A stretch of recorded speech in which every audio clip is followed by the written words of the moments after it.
नमस्कार दोस्तों, एक बार फिर से स्वागत करता हूं आपका मेरे YouTube चैनल RD6699 व्लॉग्स में। आज मैं बताने वाला हूं आपको अपनी टाटा अल्ट्रोज XZ डीजल के क्रूज कंट्रोल सिस्टम के बारे में। क्रूज कंट्रोल का उपयोग करते वक्त हमें क्या क्या सावधानियां बरतनी चाहिए, क्रूज कंट्रोल का उपयोग कहां पर किया जाना चाहिए और किस प्रकार से इसका उपयोग करते हैं, ये मैं आज अपने इस वीडियो में दिखाने वाला हूं। तो आपसे एक रिक्वेस्ट है, वीडियो को स्किप करके मत देखिएगा, क्योंकि अगर आप स्किप कर देते हैं तो वीडियो में दी गई जानकारी आपकी छूट जाएगी और मजा नहीं आएगा। तो आपसे एक रिक्वेस्ट करता हूं, वीडियो को स्किप मत कीजिएगा, वीडियो को पूरा देखिएगा। और जिसने भी मेरा चैनल सब्सक्राइब नहीं कर रखा है वो मेरे चैनल को सब्सक्राइब जरूर कर लीजिएगा, क्योंकि मेरी जानकारियां आपको देता रहता हूं और ये जानकारियां बहुत उपयोगी होती है। दोस्तों, तो जानते हैं टाटा अल्ट्रोज XZ डीजल के क्रूज कंट्रोल के बारे में। दोस्तों, सबसे पहले जानते हैं क्रूज कंट्रोल सिस्टम होता क्या है। दोस्तों, ये बहुत ही महंगी गाड़ियों में आता है, एक्सपेंसिव गाड़ियों में आता है, या फिर गाड़ियों के टॉप मॉडल में ही इसको दिया जाता है। जैसे कि मेरे पास Tata Altroz XZ diesel top model है, उसमें ये सिस्टम आता है। दोस्तों, क्रूज कंट्रोल का फीचर्स और इसका कंट्रोल हमारे गाड़ी के स्टीयरिंग व्हील पर दिया जाता है। ज़्यादातर यह कंट्रोल हमारे राइट साइड में दिया जाता है। जैसा कि मैं आपको टच करके बता रहा हूँ, यह टाटा अल्ट्रोज के XZ डीजल में क्रूज कंट्रोल का फीचर्स है। देखिए, यहाँ पर घड़ी जैसी दो बने हुए हैं, ये देखिए, और ये इसको प्लस और माइनस ये इसको करने के लिए कंट्रोल होते हैं। ज़्यादातर गाड़ियों में 99% ये स्टीयरिंग व्हील पर राइट साइड पर ही आता है। तो cruise control express highway, national highway और 4 लाइन्स ऐसी सड़कों पर काम आता है जिन सड़कों पर रुकावटें कम आती हो और एक ही स्पीड में रेगुलर गाड़ी चल सकती है। सो फ्रेंड्स, अब मैं बताता हूँ क्रूज कंट्रोल का उपयोग करते वक्त हमें क्या सावधानियां बरतनी चाहिए। सबसे पहली बात तो यह है दोस्तों, क्रूज कंट्रोल का उपयोग हमेशा हमें ऐसी सड़कों पर करना चाहिए जहां पर भीड़ भाड़ कम होती हो, गाड़ी रेगुलर चलती हो और सामने से रुकावटें आने की संभावनाएं कम होती हो।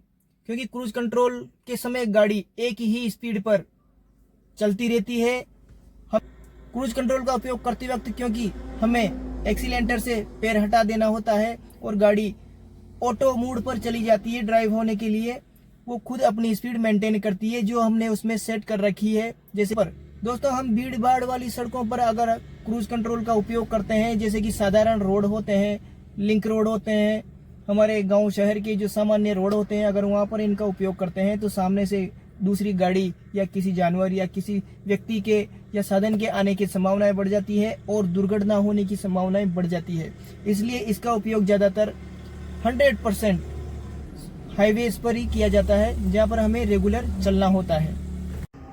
सो फ्रेंड्स, वीडियो को लंबा ना करते हुए अब मैं आपको दिखाता हूँ क्रूज कंट्रोल का उपयोग कैसे करते हैं।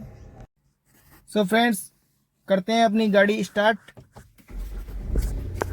गाड़ी स्टार्ट हो चुकी है, लगाते हैं गियर, हैंड ब्रेक रिलीज और गाड़ी को बढ़ाते हैं आगे।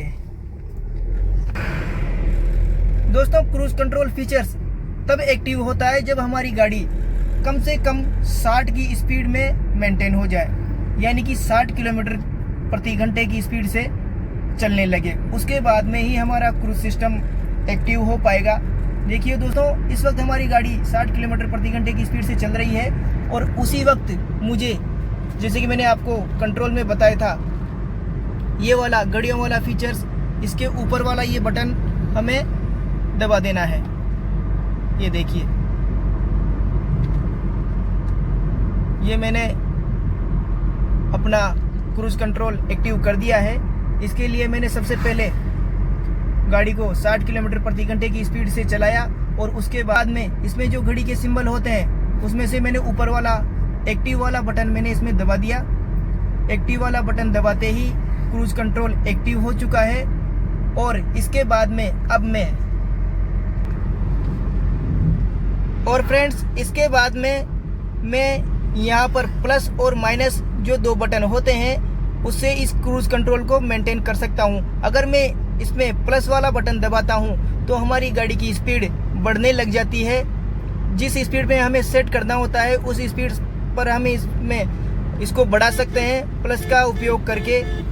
और अगर हमें स्पीड घटानी है तो दोस्तों हमें माइनस वाला बटन जो कि नीचे है उसको दबाना होता है, तो हमारी स्पीड ऑटोमेटिक नीचे आने लग जाती है। यानी कि प्लस का बटन दबाने से गाड़ी की स्पीड इंक्रीज होएगी और माइनस का बटन दबाने से गाड़ी की स्पीड घट जाएगी।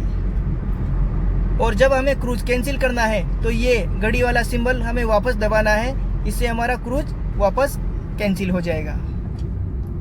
सो फ्रेंड्स, देखिए मेरी गाड़ी इस वक्त मैंने 65 किलोमीटर प्रति घंटे की स्पीड से सेट कर रखी है और मैंने एक्सीलेंटर से बिल्कुल पैर हटा रखा है, ये देखिए।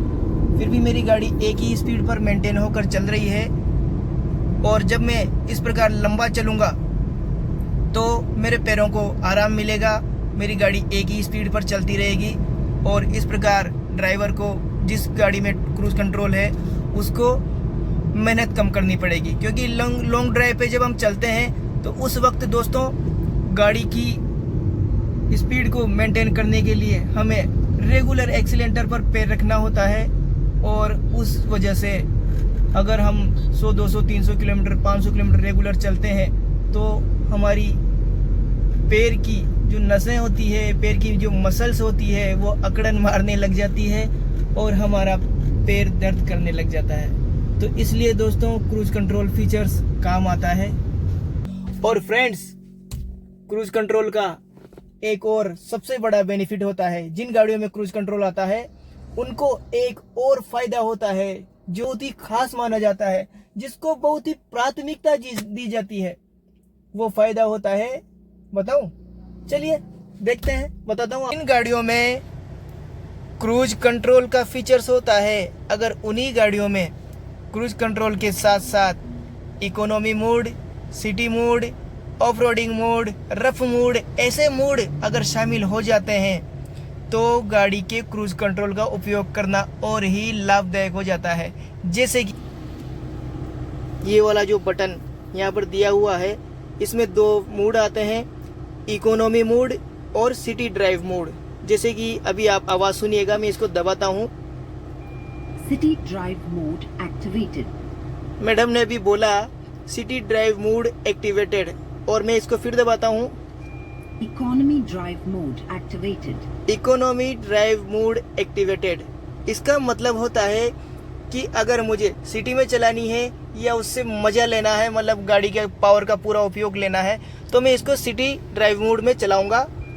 City drive mode activated. इससे मेरे इंजन की आर पावर बढ़ जाती है और मैं इसके मज़े ले सकता हूँ। लेकिन अगर मुझे हाईवे पे चलना है और अपनी गाड़ी की माइलेज बढ़ानी है और मेरी गाड़ी में क्रूज कंट्रोल सिस्टम भी है, तो मुझे इकोनॉमी मोड बहुत ही काम आने वाला है। क्योंकि इसमें जब हम इसका उपयोग करते हैं क्रूज कंट्रोल का, और उसी वक्त इकोनॉमी ड्राइव मोड एक्टिवेटेड, ये वाला फीचर्स अगर हम उपयोग करते हैं, गाड़ी को इको में सेट कर देते हैं, तो गाड़ी के आरपीएम और स्पीड फिक्स हो जाती है। और ऐसी कंडीशन में कोई सा भी इंजन हो दोस्तों, आपकी माइलेज बढ़ा देता है। फ्रेंड्स, अभी क्रूज कंट्रोल का इस्तेमाल करते हुए और साथ ही इको मोड का इस्तेमाल करते हुए मैंने देखिए अपनी पर 30 किलोमीटर प्रति लीटर की माइलेज मैं इसमें देख पा रहा हूँ।